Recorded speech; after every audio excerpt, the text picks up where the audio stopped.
మార్కాపురం శాసనసభ్యులు కందుల నారాయణ రెడ్డి తర్లుపాడు మండలంలోని ఎంపీడీఓ కార్యాలయంలో మండలంలోని వివిధ గ్రామాలకు మంజూరైన 30 బీసీ కార్పొరేషన్ లోన్ల మంజూరు పత్రాలను లబ్ధిదారులకు అందజేశారు. ఈ సందర్భంగా ఎమ్మెల్యే కందుల నారాయణ రెడ్డి మాట్లాడుతూ ఈ 30 లోన్లు 2024-25 ఆర్థిక సంవత్సరానికి 3 నెలలకు మాత్రమే మంజూరు అయినవని, ఈ ఆర్థిక సంవత్సరం 2025-26 త్వరలో భారీ ఎత్తున బీసీ కార్పొరేషన్, ఎస్సీ కార్పొరేషన్ లోన్లు మంజూరవుతాయని అన్నారు.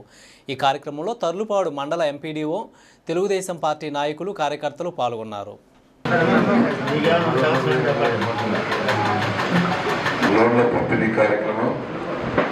ఈ కార్యక్రమానికి వచ్చినటువంటి ఎంపీ గారికి మరియు ఇతర రాజకీయ నాయకులకు, ఎంపీడీఓ గారికి, యువఆర్డీ గారికి, మండల అధికారులకు, పత్రికా ప్రముఖులకు అందరికీ కూడా హృదయపూర్వక నమస్కారాలు తెలియజేస్తా ఉన్నా. మండలంలో ప్రస్తుతం మనం తక్షణం ఆలోచించాల్సిన విషయం డ్రింకింగ్ వాటర్. ఎండల కాలం స్టార్ట్ అయింది. మనకు వాస్తవంగా ఏ మండలం, ఏ గ్రామంలో డ్రింకింగ్ వాటర్ అవసరం ఉంది, ఏ గ్రామంలో ఇబ్బందులు ఉన్నాయి, ఏ బోర్లు వస్తా ఉన్నాయి, ఏ బోర్లు రావట్లేదు అనేటువంటి విషయాన్ని మీరు ఇమ్మీడియట్గా రెస్పాండ్ కావాల్సిన అవసరం ఉంది.